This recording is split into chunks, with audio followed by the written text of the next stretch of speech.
Halo semuanya. Perkenalkan, nama saya Ayu Fadila dari absen 2. Saya Aliasa Lutfia dari absen 3. Aku Anindya Satria dari Sora dari absen 4. Saya Ferry Gunaga Zakaria dari absen 10. Sekarang kita akan membahas P30 atau biosolar dan salah satu contoh yang lebih terbaru pada itu air. Nah, buat kalian yang belum tahu, kita cari tahu yuk. Biosolar B30 merupakan bahan bakar nabati atau biasa disebut dengan biofuel, campuran yang terdiri dari 30% metil ester atau biasa disebut dengan biodiesel dan 70% minyak solar. Nah, biosolar B30 ini telah banyak digunakan di Indonesia sebagai pengganti bahan bakar fosil. Lalu, bagaimana sih sebenarnya biosolar B30 ini dibuat? Nah, berikut 3 teknik pembuatan biosolar B30 ini dibuat. Teknik yang pertama yaitu direct use and blending. Mesin diesel tidak bisa langsung menggunakan minyak nabati karena dapat menyebabkan kerusakan pada mesin. Meskipun sifatnya sama seperti solar, minyak nabati seharusnya dimodifikasi terlebih dahulu secara kimiawi.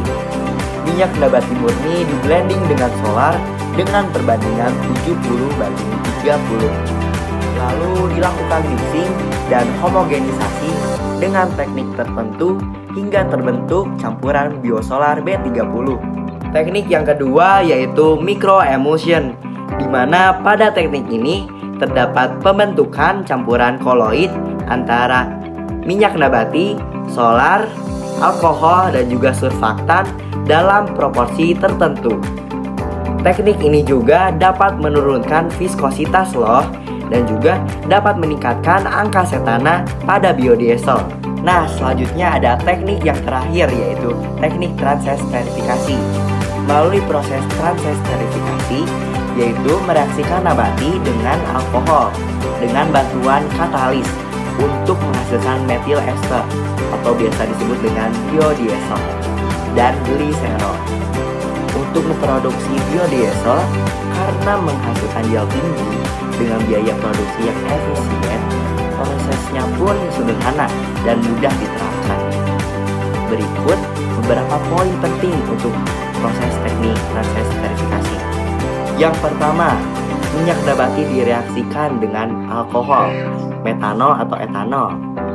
Yang kedua, penggunaan katalis basa atau asam untuk mempercepat reaksi.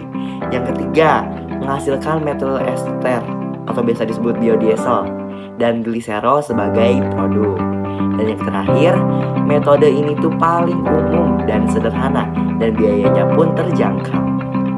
Nah, selanjutnya ada perbandingan dari biosolar dan non biosolar. Ada apa aja sih ya perbandingannya? Jadi perbandingan yang pertama yaitu terletak pada bahan pembuatannya. Jadi kalau non biosolar biasanya terbuat dari fosil, sedangkan biosolar terbuat dari tumbuhan. Contohnya seperti tumbuhan biji jarak, jarak pagar, buah kemiri, kacang tanah, dan biji pohon randu.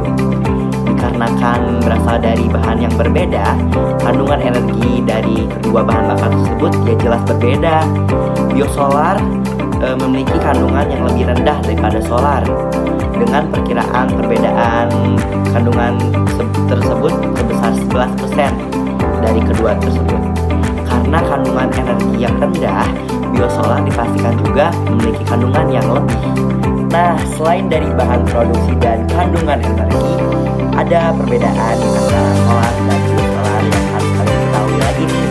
Antara lainnya seperti dalam hal kandungan toleran, biosolar lebih jelas unggul daripada solar karena biosolar memiliki kandungan sulfur yang lebih rendah daripada solar.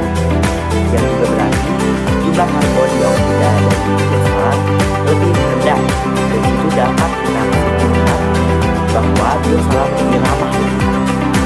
Nah, perbedaan yang lainnya bisa dilihat dari kekuatan oksidasi. Biosolar tidak sekuat solar. Pertanyaan ketiga, Apakah biosolar B30 mendukung prinsip kimia hijau?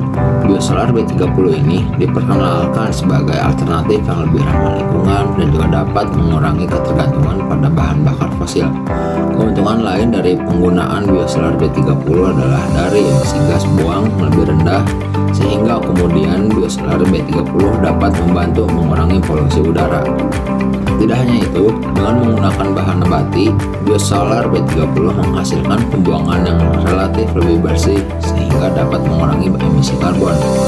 Sebagai tambahan, unsur FAME yang bersifat deterjensi mampu membersihkan mesin-mesin kendaraan dengan lebih baik daripada bahan bakar BBM.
terhadap perubahan iklim.